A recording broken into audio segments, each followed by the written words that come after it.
आपल्याला कल्पना आहे, लोकसभेच्या काळात आपण बघितलं, संविधान विरोधी शक्ती, अराजकतावादी शक्ती, या शक्तींचा प्रादुर्भाव या महाराष्ट्रामध्ये आपल्याला पाहायला मिळाला। आपले विरोधक, मग ते काँग्रेस असो, ती उबाठा असो, ती शरद पवारांची पार्टी असो, यांना ज्यावेळेस लक्षात आलं की भारतीय जनता पक्षाला आणि मोदीजींना आपल्याला पराजित करता येत नाही, त्यावेळी अराजकतावादी अशा सगळ्या शक्तींना एकत्रित घेऊन त्यांनी या देशामध्ये आणि या महाराष्ट्रामध्ये अराजकता पसरवण्याचा प्रयत्न केला। या महाराष्ट्रात वोट जिहाद आपण बघितलं, या महाराष्ट्रामध्ये फेक नरेटिव्ह आपण बघितला। पण गेल्या 6 महिन्यामध्ये आपल्या सगळ्या राष्ट्रीय विचाराच्या संघटनांनी एकत्रित येऊन आपल्या खांद्याला खांदा लावून या ठिकाणी राष्ट्रवादाचं पुन्हा रोपण केलं आणि या अराजकतावादी ताकदींना या निवडणुकीमध्ये आपण पूर्णपणे पराभूत केलं। पण त्यांना जरी आपण निवडणुकीत पराभूत केलं असलं तरी त्यांच्या कारवाया थांबलेल्या नाही आहेत। आपल्या समोर आव्हान आहे। आपण आताच बघितलं कशा प्रकारे बांगलादेशी घुसखोर या ठिकाणी आपल्याला अलीकडच्या काळात सापडतायत आणि केवळ सापडत नाही आहेत, तर ते कागदपत्र बनवून मतदार याद्यांमध्ये या ठिकाणी घुसतायत।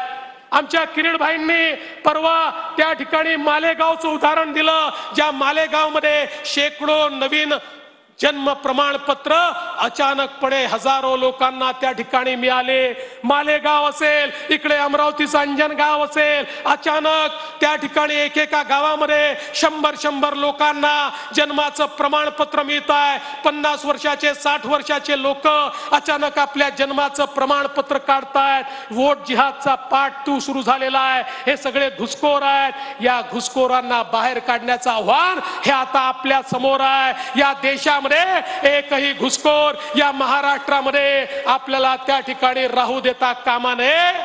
त्यामुळे या अराजकतावादी ताकदींच्या विरुद्धची आपली लढाई, ही लढाई अजून आपल्याला त्या ठिकाणी घट्ट करावी लागेल। याच अराजकतावादी ताकदींनी दुसरा प्रयत्न सुरू केलेला आहे।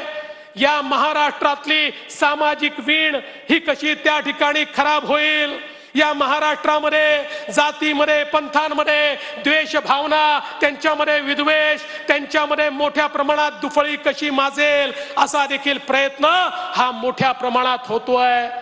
अनेक घटना होतात, गंभीर घटना होतात, त्याचे पडसाद उमटतात, ते साहजिक देखील असतात, ते नैसर्गिक देखील असतात। पण अनेक वेळा अशा पडसादांचा उपयोग करून अराजकतावादी आपलं मत कसं पुढे नेता येईल असा देखील प्रयत्न करतात। आणि म्हणून कुठेतरी हा महाराष्ट्र एकसंघ राहायला पाहिजे। माननीय मोदीजींनी आपल्याला एक मंत्र दिला, जो या निवडणुकीचा गुरुमंत्र ठरला, एक है तो सेफ है। हे मोदीजींनी सांगितलं, हे आमच्या साधू संतांनी सांगितलं। या ठिकाणी हा मंत्र घेऊन आपण समाजात गेलो, संपूर्ण समाज एकसंघ झाला। या ठिकाणी एक भगवी लहर आपल्याला पाहायला मिळाली आणि त्याचा परिणाम आपण सगळ्यांनी बघितला।